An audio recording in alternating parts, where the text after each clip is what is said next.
ಎಲ್ರಿಗೂ ನಮಸ್ಕಾರ. Call form already start ಆಗಿದೆ. ನಾ ಅದೇ ಎಕ್ಸಾಮ್ ಬರೀಬೇಕಂತಿದ್ದೀನಿ, ಇದೇ ಎಕ್ಸಾಮ್ ಅಂತ ಬರೀಬೇಕಂತಿದ್ದೀನಿ, ಅದೊಂದಕ್ಕೆ ಫೋಕಸ್ ಇಟ್ಟಿದ್ದೀನಿ ಅಂತ ನಿಮ್ ಮೈಂಡ್ ಸೆಟ್ ಇಟ್ಕೊಂಡಿದ್ರೆ ಅಂತವ್ರಿಗಾಗಿ ಈ ವಿಡಿಯೋ. ಅಥವಾ ಓದಿದ್ರು ನಿಮ್ಗೆ ಕಾನ್ಸಂಟ್ರೇಷನ್ ಜಾಸ್ತಿ ಮಾಡಕ್ ಆಗ್ತಾ ಇಲ್ಲ, ಹೆಂಗ್ ಮಾಡೋದು ಅನ್ನೋದಕ್ಕೆ ಸಿಂಪಲ್ ಕೆಲವೇ ನಿಮಿಷಗಳಲ್ಲಿ ನಿಮಗೆ ಅರ್ಥ ಮಾಡಿಸ್ತೀನಿ. ವಿಡಿಯೋನ ನೋಡಿ. ನಂದನೇ ಎಕ್ಸಾಂಪಲ್ ಕೊಡ್ತೀನಿ ನಿಮಗೆ. 2016 ಅಲ್ಲಿ ಧಾರವಾಡಲ್ಲಿ ಕೋಚಿಂಗ್ ತಗೊಂಡೆ. ಅವಾಗ ಕೋಚಿಂಗ್ ಅಲ್ಲಿ ಒಂದು ಮಾತು ಹೇಳಿದ್ರು ನಮ್ಗೆ, ನೀವ್ ಯಾವ ಎಕ್ಸಾಮಿಗೆ ಓದ್ತಾ ಇದೀರ ಅದೇ ಎಕ್ಸಾಮಿಗೆ ಓದಿ, ಬೇರೆದ ಕಾನ್ಸಂಟ್ರೇಷನ್ ಮಾಡಕ್ ಹೋಗ್ಬಿಡಿ, ಅವಾಗ ನಿಮ್ಗೆ ಜಾಬ್ ಆಗುತ್ತೆ ಅಂದಿದ್ರು. ನಾವು ಮಾಡಿದ ಕೆಲಸ ಅಲ್ಲೇನೆ. 2016 ಜುಲೈ ಕೋಚಿಂಗ್ ಆಗಿತ್ತು. 17, 18, 19 ಇಯರ್ ಮೇ ವರ್ಗು ಧಾರವಾಡಲ್ಲೇ ಇದ್ದೀನಿ. 17 ಹುಬ್ಳಿಲಿದೆ, 18, 19 ತನ ಧಾರವಾಡಲ್ಲೇ ಇದ್ದೆ. ಸೊ ಅವಾಗ ನಾನ್ ಮಾಡಿದ ಕೆಲಸ ನೋಡಿ, ಅವಾಗ ಏನಾಗ್ತಾ ಇತ್ತು, ರೆಗ್ಯುಲರ್ ಕಾಲ್ ಫಾರ್ಮ್ ಆಗ್ತಿತ್ತು. SSC ಅಂತೂ ಕೇಳೋದೇ ಬೇಡ, RRB ಅಂತೂ ಹೆವಿ ತುಂಬಾ ಕಾಲ್ ಫಾರ್ಮ್ ಆಗ್ತಿತ್ತು. ನಾನು ಈ ಒಂದು ಗ್ಯಾಪ್ ಅಲ್ಲಿ ಬರ್ದಿದ್ದು, ನೀವು ನಂಬ್ತೀರಾ ಬಿಡ್ತೀರೋ, ಬರೀ 7-8 ಎಕ್ಸಾಮ್ ಬರ್ದೇನು. ಯಾಕೆ ಹೇಳಿ? ಯಾಕಂತ ಕೇಳಿದ್ರೆ, ಸೋ ಕಾಲ್ಡ್ ಅವಾಗ ಇನ್ಸ್ಟಿಟ್ಯೂಟ್ಸ್ ಅಲ್ಲಿ ಮತ್ತೆ ಸೆಮಿನಾರ್ಸ್ ಅಲ್ಲಿ ಮಾತು ಕೇಳ್ಕೊಂಡು ಬರೀ 7-8 ಎಕ್ಸಾಮ್ಸ್. ಅದು ಏನಂತ ಹೇಳಿದ್ರೆ ಬರೀ PSI ಬರೆಯೋದು. ಈ ಧಾರವಾಡಲ್ಲಿ ಕೋಚಿಂಗ್ ತಗೋಬೇಕಾದ್ರೆ ಏನಾಗುತ್ತೆ ಸರೌಂಡಿಂಗ್ ಅಂತ ಕೇಳಿದ್ರೆ, ಮೆಜಾರಿಟಿ PSI PC ಪ್ರಿಪೇರ್ ಆಗ್ತಿರ್ತಾರಲ್ಲ, ನಾವು ಮೈಂಡ್ ಸೆಟ್ ಅದಕ್ಕೆ ಹೋಗುತ್ತೆ ಹೊರತು ಬೇರೆದ್ ಎಕ್ಸಾಮ್ ಬರೀಬೇಕು ಅಂತಾನೆ ಅನ್ಸೋದಿಲ್ಲ. ಆ ತರ ಒಂದು ಮೈಂಡ್ ಸೆಟ್ ಆಗ್ಬಿಟ್ಟಿತ್ತು ನನಗೆ ಅವಾಗ.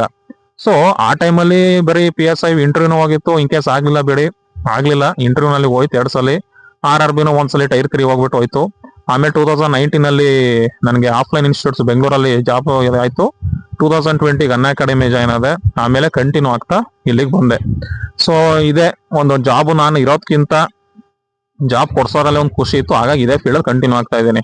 ಸೊ ನಾನ್ ನಿಮಗೆ ಕೊಡ್ತಕ್ಕಂಥ ಸಜೆಷನ್ಸ್ ನೋಡಿ, ಒಂದ್ಸಲಿ ನೀವು ಓಡಕ್ ಶುರು ಮಾಡಿದೀರಾ ಅಂತ ಕೇಳಿದ್ರೆ ಫಸ್ಟ್ ನಿಂತ್ಕೋಬೇಕು. ನೀವು ಮಲ್ಕೊಂಡ್ ಏನ್ ಮಾಡಕ್ಕಾಗಲ್ಲ, ಓಡಕ್ಕಾಗಲ್ಲ, ಹೌದಾ? ಸೊ ಮಲಗಿದೀರಾ ಅಂತ ಕೇಳಿದ್ರೆ ಕುತ್ಕೋಬೇಕು, ನಿಂತ್ಕೋಬೇಕು, ಆಮೇಲೆ ಓಡಬೇಕು. ನೀವು ಮಲಗಿದ್ದು ಡೈರೆಕ್ಟ್ ಆಗಿ ಓಡಕ್ ಹೋದ್ರೆ ಏನಾಗತ್ತೆ ಹೇಳಿ? ಸೊ ನಿಮ್ಮ ಬೆನ್ನು ಹುಡುಕ್ದಂಗೆ ನಿಮ್ ಲೈಫ್ ಏನಾಗಿರುತ್ತೆ ಹಂಗೆ ಆಗತ್ತೆ. ಸೊ ನಾನ್ ಹೇಳ್ತಾ ಇರೋದು, ನೀವು ಕೆಲವೊಬ್ರು ನಂಗೆ ಮೆಸೇಜ್ ಹಾಕ್ತಾರೆ, PSI ಓದ್ತಾ ಇದೀನಿ ಏನ್ ಮಾಡ್ಬೇಕು, GPT ಅಷ್ಟೇ ಓದ್ತಾ ಇದೀನಿ ಏನ್ ಮಾಡ್ಬೇಕು ಅಂತ ಹೇಳಿ. ಅರ್ಥ ಮಾಡ್ಕೊಳ್ಳಿ, ನೀವ್ ಯಾವ್ದಾರ ಎಕ್ಸಾಮಿಗೆ ಇವಾಗ ಕಾಲ್ಫಾ ಓದಿದೀರ ಅಂತ ಕೇಳಿದ್ರೆ ಸಿಲೆಬಸ್ ಎಲ್ಲದಕ್ಕೂ ಸೇಮ್ ಇರುತ್ತೆ. ಹಾಗಾಗಿ ಒಂದೇ ಎಕ್ಸಾಮ್ ಅಂತ ದಯವಿಟ್ಟು ಸ್ಟಿಫ್ ಆಗಕ್ ಹೋಗ್ಬೇಡಿ. ಯಾಕಂತ ಹೇಳಿದ್ರೆ ದಿನ ಕಳೆದಂಗೆ ಕಾನ್ಸಂಟ್ರೇಷನ್ ಡೌನ್ ಆಗ್ತಿರತ್ತೆ ಹೊರತು ಜಾಸ್ತಿ ಆಗಕ್ ಹೋಗಲ್ಲ. ಈಗ PC ಬರೀತಾ ಇರ್ತೀರಾ, SDA ಬರೀರಿ, FDA ಬರೀರಿ, ಗ್ರೂಪ್ C ಬರೀತಾ ಇರ್ತೀರಾ, ನಿಮ್ GPT ಎಲಿಜಿಬಲ್ ಇದ್ರೆ ಅದನ್ನು ಬರೀರಿ. ಗೊತ್ತಾಯ್ತಲ್ಲ? ಫಸ್ಟ್ ಕೈಯಲ್ಲಿ ಒಂದು ಇಟ್ಕೋಬೇಕು ಜಾಬ್ನ. ಆಮೇಲೆ ಏನ್ ಮಾಡ್ಬೇಕು, ನಮಗ್ ಬೇಕಾದೋ ಅದೇ ಬೇಕು ಇದೇ ಬೇಕು ಅಂತ ಕೂತ್ಕೋಬೇಕು.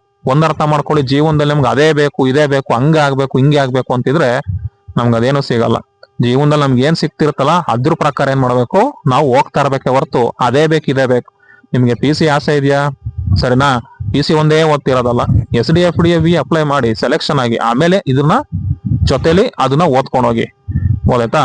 ಅರ್ಥ ಮಾಡ್ಕೊಳ್ಳಿ, ಯಂಗ್ ಬ್ಲಡ್ ಇದ್ದಾಗ ನಂಗೆ ಅದೇ ಬೇಕು ಇದೇ ಬೇಕು ಅನ್ಸುತ್ತೆ. ನನಗಿವಾಗ 30 ವರ್ಷ. ಸೊ ನನಗಿವಾಗ ಮೈಂಡ್ ಸೆಟ್ ಏನಂತ ಹೇಳಿದ್ರೆ, ಜಸ್ಟ್ ಫ್ಯಾಮಿಲಿ ಜೊತೆ ಟೈಮ್ ಸ್ಪೆಂಡ್ ಮಾಡಿದ್ರೆ ಸಾಕಪ್ಪ ಅಂತ ಅನ್ಸುತ್ತೆ. ಯಾವ್ದೋ ಒಂದ್ ಜಾಬ್ ಫ್ಯಾಮಿಲಿ ಜೊತೆ ಇರ್ಬೇಕು ಅನ್ಸುತ್ತೆ. ಅದಕ್ಕೆ ನಾನೇನ್ ಮಾಡಿದೆ, ಕೆಲವೊಬ್ರು ನಮ್ಮ ಸ್ಟೂಡೆಂಟ್ಸ್ PC ಇರ್ತಕ್ಕಂಥವ್ರನ್ನೆಲ್ಲ ಕೇಳಿದೆ, ಬೆಂಗಳೂರು ಅಪ್ಲೈ ಮಾಡಿದವ್ರನ್ನ. ಸರ್ ಎಷ್ಟು ದುಡ್ಡು ಬಂದ್ರೇನು, ಎಂತ ಜಾಬ್ ಇದ್ದೀರೇನು, ಊರ್ಗ್ ಹೋಗಕ್ ಆಗಲ್ರಿ ಅದೇ ಬೇಜಾರು ಅಂತ ಹೇಳ್ತಾರೆ. ನಮ್ಮ ನಾರ್ತ್ ಕರ್ನಾಟಕ ಸ್ಟೂಡೆಂಟ್ಸ್ ಅಪ್ಲೈ ಮಾಡಿದವರು ಹೇಳೋ ಮಾತಿದು. ಸೊ ಕೊನೆಯಲ್ಲಿ ಬರೋದು, ನೀವು ಯಾವ ಜಾಬ್ ಅಲ್ಲಿ ಇದ್ದೀರಿ ಅನ್ನೋದಕ್ಕಿಂತ ನಿಮ್ಮ family matters, everything is family. ಫ್ಯಾಮಿಲಿಗೆ ಏನ್ ಕೊಡ್ತಾ ಇದೀರಿ, ಎಷ್ಟು ಟೈಮ್ ಕೊಡ್ತಾ ಇದೀರ ಅನ್ನೋದೇ ಬರುತ್ತೆ. ಸೊ ಹಾಗಾಗಿ ಅದೇ ಜಾಬ್ ಬೇಕು ಇದೇ ಜಾಬ್ ಬೇಕು ಅನ್ನೋದು ಬಿಟ್ಟು, ಫಸ್ಟ್ ನಿಮಗೆ ಯಾವ್ದು ನಿಮ್ಗೆ ಈ ಬೇಕಾದ ಓದ್ಕೊಳ್ಳಿ, ಫಸ್ಟ್ ಕೈಯಲ್ಲಿ ಜಾಬ್ ಇಡ್ಕೊಳ್ಳಿ, ಆಮೇಲೆ ಅದ್ರ ಜೊತೆಗೆ ಅದಕ್ಕೆ ಜಾಯ್ನ್ ಆಗಿ ಅದೇ ಆಮೇಲೆ ಏನ್ ಮಾಡ್ಕೊಂಡೋಗಿ ಬೇರೆದಕ್ಕೆ ಈ ತರ ಓದ್ಕೊಂಡು ಹೋಗಿ. ಇದು ನನ್ನ ಒಂದು ಸಜೆಷನ್ಸ್. ಗೊತ್ತಾಯ್ತಾ? ದಯವಿಟ್ಟು ಫಾಲೋ ಮಾಡಿ. ಇನ್ನೊಂದು, ನಿಮ್ಗೆ ಕಾನ್ಸಂಟ್ರೇಷನ್ ಇವಾಗ ಕಂಟಿನ್ಯೂಟಿ ಓದ್ತಿರಕ್ ಆಗಿರೋದಿಲ್ಲ. ಸೊ ಆಗ್ತಿರೋದಿಲ್ಲ, ಅದನ್ನ ಹೆಂಗೆ ಇಂಪ್ರೂವ್ ಮಾಡ್ಕೋಬಹುದು ಅನ್ನೋದನ್ನ ಇಲ್ಲೇ ಸಿಂಪಲ್ ಆಗಿ ಒಂದ್ ಹೇಳ್ತೀನಿ ನೋಡಿ. ನೀವು ನಾಳೆ ಬೆಳಿಗ್ಗೆ ಏನ್ ಓದ್ಬೇಕಂತ ಇರ್ತೀರಲ್ಲ, ಅದನ್ನ ನೈಟೇ ಡಿಸೈಡ್ ಮಾಡ್ಬಿಡ್ಬೇಕು. ಸೊ ಇಂತಿಂತದ್ದು ಓದ್ಬೇಕು ಅಂತಿದ್ದೀನಿ, ಸೊ ನಾಳೆ 10 ಗಂಟೆ ಇದು ಓದ್ಬೇಕು, 11 ಮತ್ತೆ ಈ ಸಿಲೆಬಸ್ ಓದ್ಬೇಕು, ಈ ಸಬ್ಜೆಕ್ಟ್ ಓದ್ಬೇಕು ಅಂತೇಳಿ ನೀವು ನೈಟ್ ಮಲ್ಕೊಂಡು ಮಾಡ್ಬಿಡ್ಬೇಕು. ಇಲ್ಲಾಂದ್ರೆ ಏನಾಗತ್ತೆ, ಬೆಳಿಗ್ಗೆ ಕೂತ್ಕೊಂಡು ನೀವ್ ಏನ್ ಮಾಡ್ಬೇಕು ಅಂತ ಯೋಚನೆ ಮಾಡಿದ್ರೆ ನೀವ್ ಏನ್ ಮಾಡ್ಬೇಕು ಅನ್ನೋದೇ ಗೊತ್ತಾಗಲ್ಲ. ನೈಟ್ ಮಲ್ಗಿರ್ತೀರಾ, ಇಂಥ ಸಬ್ಜೆಕ್ಟ್ ಓದ್ಬೇಕು, ಇಂಥದ್ದು ಇಷ್ಟು ನಾನು ಓದ್ ಮುಗಿಸ್ಬೇಕು ಅಂತೇಳಿ ನೈಟ್ ನ ಮಲ್ಕೋಬೇಕಾದ್ರೆ ಅನ್ಕೊಳ್ಳಿ. ಸರಿ, ಹಂಗ ಅನ್ಕೊಂಡ್ರೆ ನಂಗೆ ಜಾಸ್ತಿ ಹೊತ್ತು ಓದಕ್ ಆಗ್ತಾ ಇಲ್ಲ, ಏನ್ ಮಾಡ್ಬೇಕು ಅಂತ ಕೇಳಿದ್ರೆ ನಾನ್ ಫಾಲೋ ಮಾಡ್ತಿದ್ದ ಸ್ಟೆಪ್ಸ್ ನಾನ್ ನಿಮಗೆ ಹೇಳ್ತೀನಿ. ನಿಮ್ಗೆ ಯಾವ್ದೋ ಒಂದು ಹ್ಯಾಬಿಟ್ ತುಂಬಾ ಲೈಕ್ ಇರುತ್ತೆ, ಅದನ್ನ ಏನ್ ಮಾಡಿ, ಎಸ್ ನಾನ್ ಜಾಬ್ ಆಗೋವರೆಗೂ ಇದನ್ನ ನಾನು ಮಾಡಲ್ಲ ಅಂತ ಡಿಸೈಡ್ ಆಗಿ. ನಂದೇ ಒಂದು ಎಕ್ಸಾಂಪಲ್ ಕೊಡ್ತೀನಿ ನಿಮ್ಗೆ. ನಾನ್ ಧಾರವಾಡಲ್ಲಿ ಇರ್ಬೇಕಾದ್ರೆ, ನಾನು ಅಪ್ ಟು ಡಿಗ್ರಿವರೆಗೂ ನಾನು ಹಾಸಿಗೆ ಮೇಲೆ ಮಲಗಿದ್ದು. ನಾನು ಯಾವತ್ತಿಗೂ ನೆಲದ ಮೇಲೆ ಚಾಪೆ ಮೇಲೆ ಮಲಗಿದ್ದಿಲ್ಲ. ಯಾವಾಗ ಧಾರವಾಡ ಎಂಟ್ರಿ ಆದೆ ನಾನು, ಅವಾಗ ನೆಕ್ಸ್ಟ್ ನಂದು ಗೌರ್ಮೆಂಟ್ ಜಾಬೇ ಆಗ್ಬೇಕು ಅಂತ ನನ್ನ ತಲೆ ನಿಜವಾಗ್ಲೂ ಇರಲಿಲ್ಲ. ಒಂದು ಒಳ್ಳೆ ಸ್ಯಾಲ್ರಿ ಬರ್ತಕ್ಕಂಥ ಒಂದು ನೇಮ್ ಆಗ್ತಕ್ಕಂಥ ಒಂದು ಜಾಬ್ ಸಿಕ್ಕರೆ ಸಾಕು ಅನ್ನೋ ಮೈಂಡಲ್ಲೇ ಹೋಗಿದೆ. 2000 ಯಾವ ಇನ್ಸ್ಟಿಟ್ಯೂಟ್ ಅಲ್ಲಿ ಟೀಚ್ ಮಾಡ್ಕೊಂಡ್ವಿ. ಈಗ ನಂದೇ ಆಪ್ ಇದೆ, ಒಂದೇ ಟೆಕ್ಸ್ಟ್ ಬುಕ್ ಇದೆ, ಬಿಡಿ ರೆಸ್ಟ್ ಈಸ್ ಹಿಸ್ಟ್ರಿ. ಸೊ ನಾನೇನಂತ ಅನ್ಕೊಂಡಿದೆ ಅಂತ ಹೇಳಿದ್ರೆ, ನಾನೊಂದು ಲೆವೆಲ್ಗೆ, ನಂದು ಒಂದು ಪರ್ಸನಲ್ ಗೈನ್ ಆಗೋವರೆಗೂ ನಾನು ಹಾಸಿಗೆ ಮೇಲೆ ಮಲಗಲ್ಲ, ನಾನು ಚಾಪೆ ಮೇಲೆ ಮಲಗ್ತೀನಿ ಅಂತೇಳಿ ನಾನು ಮೈಂಡ್ ಸೆಟ್ ಮಾಡ್ಕೊಂಡಿದ್ದೆ. ಅದಕ್ಕೇನೆ 2016 ಆಫ್ ಇಂದ ಹಿಡಿದು 2019 ಮೇವರೆಗೂ ನಾನು ಬೆಡ್ ಮೇಲೆ ಮಲಗಿಲ್ಲ. ಯಾವಾಗ ನಂದು ಇನ್ಸ್ಟಿಟ್ಯೂಟ್ ಅಲ್ಲಿ ನಾನು ವರ್ಕ್ ಮಾಡಕ್ ಶುರು ಮಾಡಿದೆ, ಅವಾಗ ನಾನು ಹಾಸಿಗೆ ಮೇಲೆ ಮಲಗಕ್ ಶುರು ಮಾಡಿದೆ.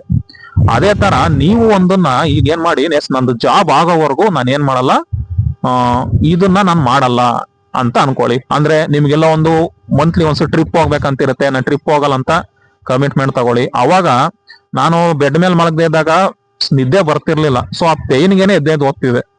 ನೀವು ಅಷ್ಟೇನೆ ಟ್ರಿಪ್ ಹೋಗ್ಬೇಕು ಅಂತಿರುತ್ತೆ, ನಾನು ಆಗೋವರೆಗೂ ಹೋಗಲ್ಲ ಅಂತ ಡಿಸೈಡ್ ಮಾಡ್ಕೊಳ್ಳಿ. ಅಥವಾ ನಿಮ್ಗೆ ಮಂತ್ಲಿ ಏನೋ ಒಂದು ಡ್ರೆಸ್ ತಗೋಬೇಕು ಅಂತ ಇರುತ್ತೆ. ಸೊ ನಾನು ಆಗೋವರೆಗೂ ನಾನು ಮಂತ್ಲಿ ತಗೊಳ್ಳಲ್ಲಪ್ಪ, ಈ ತರ ಇರ್ತೀನಿ ಅಂತ ಅನ್ಕೊಳ್ಳಿ.